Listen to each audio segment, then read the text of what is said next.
Hi, my name is Lily. I'm a first year SRNA and these are my CRNA school stats explained. I made a previous video that was a basic overview of my stats for those who just wanted it laid out simply. Everything that I did for my application was really intentional and was really made to highlight who I was as an applicant. So some of the things that I did may not be what's best for you. Just keep that in mind. Once I decided that I wanted to pursue nurse anesthesia, I did a lot of self-reflection, and then I made a list of all the things that I wanted to do that would help me amp up my application. So upon self-reflection, the biggest disadvantage that I had perceived for myself was going to be my BSN degree and my GPA. During my prerequisites, I got a C in human physiology, so I already knew that that was something that I needed to retake if I wanted to go to CRNA school. And then I got A's or A minuses in all my other sciences and math classes. That was the first thing that I did. Once I for sure decided that I was going to pursue CRNA, I signed up for a human physiology class with lab and I retook that. I think that retaking classes is really the most time-consuming part if you have to do that as part of your CRNA school applications. If you are planning, if you want to take extra classes or you need to retake any classes, you probably need to start planning at least a year in advance to your applications just to prepare for all of this. I was also advised to take more rigorous science classes to improve my overall science GPA. So I took biochem and general chemistry after I finished physio and I got A's in all of them. This brought my total cumulative GPA to a 3.73 and my science GPA to a 3.56. And this is according to Nursing CAS. Some caveats to consider is that every school is going to calculate your GPA differently. For example, some schools might just look at your last 60 credits. Other schools will not accept retakes and will just take your first initial score, but they might like to see that you retook the class anyways. And then other schools will average the new grade and the previous grade, and then other schools will also just accept the highest grade. And this also goes for the science GPA as well. Some schools have different criteria for what is considered a science class. I think some schools might add math into it or not, but just be mindful of that. Your GPA may not be the same for every school that you apply for. My GPA was not bad by any means. I actually think it was on the more competitive side. My largest obstacle really was my BSN degree. So I completed my prerequisites at a community college, which was with traditional letter grading, and then transferred to an accelerated BSN, which was 18 months, and that was pass-fail competency based. For my school specifically, our pass was a 90% or higher, and so for our official transcripts, which I did order just for myself to see how my official transcript would look like, it does state that I have a 4.0 GPA. However, for each class, instead of an A being there for over 90%, it would just say P for pass, and then if I got over 95%, it would be H for honors. Many schools that I reached out to, because they didn't explicitly state on their website whether they would accept a pass-fail nursing degree, a lot of them just said that they wouldn't accept it. Other ones said that they would decrease my GPA, so it would be interpreted as a 3.0, and there was one school that even said it would be a 2.5. Then some schools also told me that for my degree, having a pass-fail was okay, but then my prerequisites needed to be with traditional letter grading. And then I also think that I saw that there was a school that would accept pass-fail as long as you also submitted GRE test results. So basically, I approached my entire application as if I had a low GPA just because of my degree. And then I looked for other ways to really boost my application to help make up for that. So this leads me to my ICU experience. I've been working as an RN since 2021. I started on a cardiac progressive care unit. That was a mix of a basic telemetry unit and a cardiac step-down unit. I worked there for 10 months before I transferred to another hospital to be in a medical ICU as part of the new grad residency program. I had 2 years of MICU experience at application and 3 years by matriculation. So my MICU was a 24-bed unit. It was at a community hospital, so not an academic center and not a trauma center. And we only had SICU and MICU where I worked. And so because of that, our cardiac patients were split. So SICU would take open hearts and CABGs, and then MICU could take basically anything else. I had a really wide range of high acuity patients, and I worked with tons of non-invasive ventilation, mechanical ventilation. I had frequent use of vasoactive medications like Levophed, Neo, Epi, Gia, dopamine, dobutamine. We also had some nicardipine and nitroglycerin, and also frequent use of sedation and analgesia. And we would also use neuromuscular blocking agents. We would have patients on a Nimbex strip or whatever medications we needed for RSI. And then we also use monitoring tools like Tran and the BIS monitor with those paralyzed patients. Also helped with a bunch of bedside procedures such as putting like central lines in, arterial lines, rapid sequence intubations, chest tube placement. We also like occasionally got PA catheters on our unit that we had to work with. And then I personally was trained to take care of patients on Arctic Sun, which is our therapeutic hypothermia, Rotoprone, which is our proning machine, next stage CRT, Impella, when we use like CP and 5.5 on my unit, VV and VA ECMO. Very rarely we would get transvenous pacemakers and intra-aortic balloon pumps. I've also had like an ECOS catheter before. That was my experience as a bedside nurse. I also knew that I needed some leadership and maybe like research experience on my unit, so I was able to precept a couple of new to ICU nurses. And I was a resource nurse, which basically entailed helping bedside nurses with whatever they needed in like non-critical and during critical situations, helping with admissions and transfers, kind of just coordinating with the charge nurses about what's going on throughout the unit, helping with bedside procedures, giving breaks. Another major part was that me and my partner would respond to adult code blues throughout the entire hospital. I also joined the unit practice council, and we had our own little like evidence-based practice project while I was in that. So I thought, like, though it's not a CVICU or a trauma center, like I had really sick high acuity patients, and I can attest to that with the kinds of medications, diagnoses, and interventions that we were doing for them. But I also still thought that I still wanted a little more on my application. My biggest fear throughout the entire application process was that they wouldn't even look at my applications and I wouldn't get any interviews. When you think about it, the only way that CRNA schools and faculty really get to know you is on paper, just like your CV and your essay, and you're going up against hundreds of top tier ICU nurses. So yeah, you really only got your CV and your personal statement to stand out. So of course, I also got my CCRN, my critical care registered nurse certification. It was more to just prove to myself that I really was a knowledgeable ICU nurse, more than like just for my application. I think I would have gotten this certification regardless if I was applying for a CRNA school or not. And then I also got my cardiac medicine certification, and this was my little something extra for my application.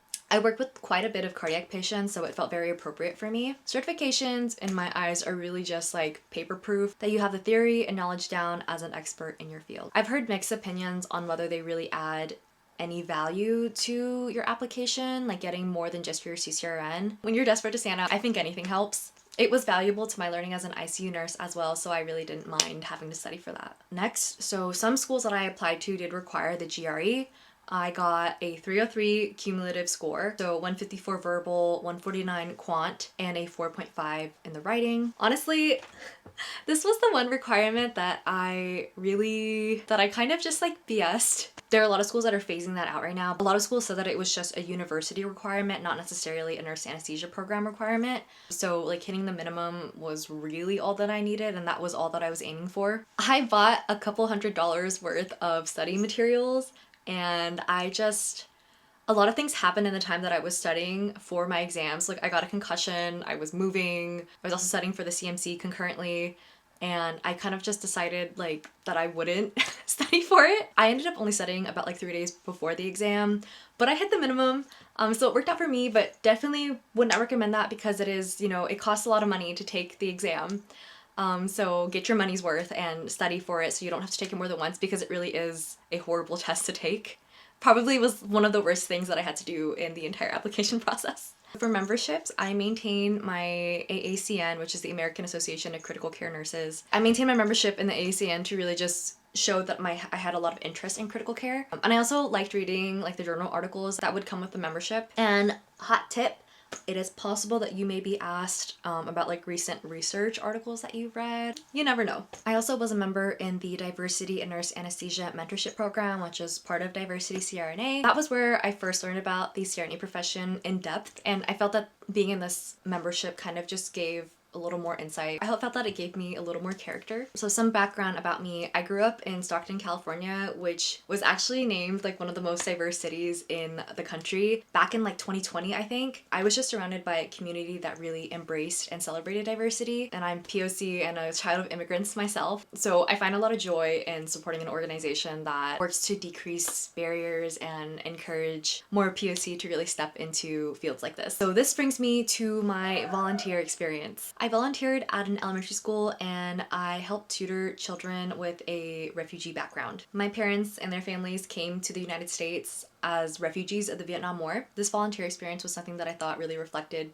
kind of my story. It basically just helped kids with finishing their homework. There was a big emphasis on English reading and comprehension, so we spent a lot of time reading with them. And then if there was extra time at the end of the studying session, then we would be allowed to play games with the kids. I also volunteered at an organization that helped package medically tailored meals to people with critical illnesses. I just thought this was really cool because it was kind of like another side to healthcare that I don't typically get to see being inpatient. These two consistent volunteer roles that I was in, I picked activities that I thought reflected me as a person and like showed that I cared about my community. Next is shadow experience. So I did 42 hours of anesthesia shadowing in a variety of settings. I can't remember where I got this number, but I think I saw that 24 hours was kind of considered more competitive for like anesthesia shadowing, just to show that you have more interest and that you're like really sure that this is what you want to do. But I know like there's a lot of schools that only require like minimum 8 hours or like only one shadowing experience. So more than just like for my application, I aim to get more shadow experience to really make sure that this is what I wanted to do, because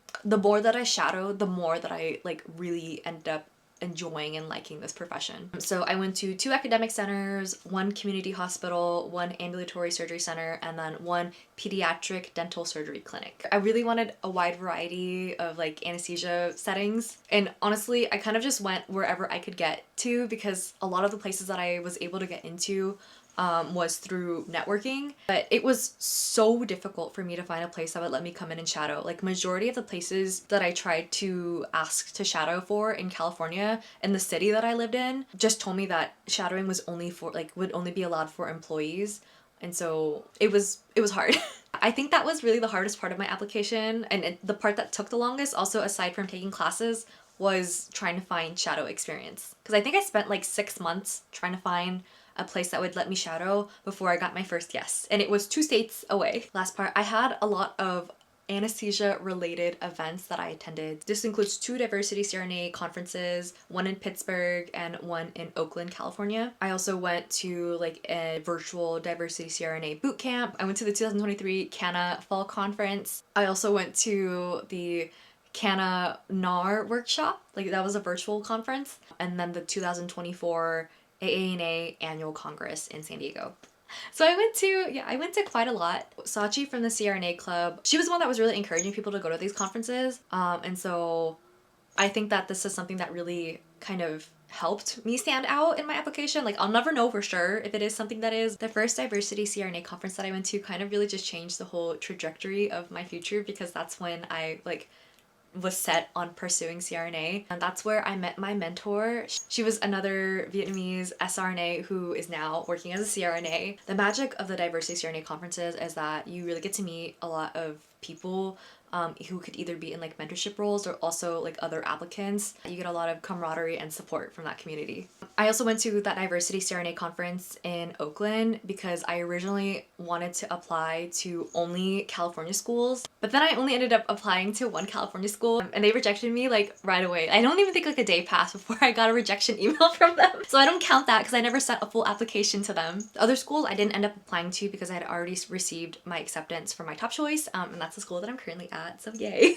I just did the diversity CRNA bootcamp just to add more to my resume. The CANA Fall Conference, I went because I knew a lot of the California like faculty and students would be there, so I went to do that, and I met a lot of people there. For the CANA NAR workshop, one of the CANA staff and like one of the CRNA school faculty encouraged me to attend that, so that's why I went to that. So Sachi from the CRNA club really encouraged me and a bunch of other people to go to the conference, and we actually ended up meeting there, so that was really cool. The idea is that it shows that we're really interested in the profession and the politics of it, and it's just a nice opportunity to meet like a lot of the people who are really interested in furthering the profession. I put registered to attend on my application because my application was due before the actual conference occurred. I talked about that with my program faculty like at my interview, they knew that I was gonna be there for my interview. I don't know if they remembered me, but I kind of stalked them. I found out what lectures they were going to. Like, I found them there, and then there was a big group of students with them, and I kind of just followed them around for like a day.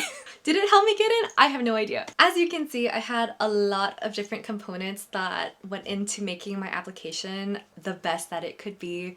On my first try. If I had more time, I would have really tried to get into doing some kind of research or doing like a QI project on my unit. I would have probably continued going to conferences and then shadowed more if I could as well. I also probably would have tried taking some graduate courses to help make me look better overall as an academic. Luckily for me, it worked out on the first try. I'm very grateful for that.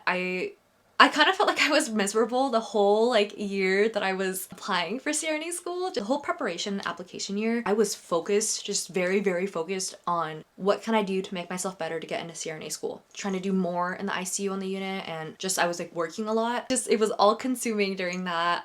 So if you feel like you're struggling during the application process, like that is just like, that's how I felt too. You're not alone in that. I hope you just realize that applications and stats like should be extremely personal to you so that it really tells who you are as a person, like as an applicant. Everyone has different reasons for what they include in their application. I know a lot of people that didn't do like nearly as many things, like as many extra things as I did. And then sometimes like I talk to people about the things that I did and they're just like, wow, like that's a lot. Like they look at me like I'm crazy, and I'm just like, I felt like that was what I needed to really stand out in my application. I hope this video was helpful for those of you who are on your journey to becoming a CRNA. And if you're just watching for fun, I hope this video helped you to get to know me a little better.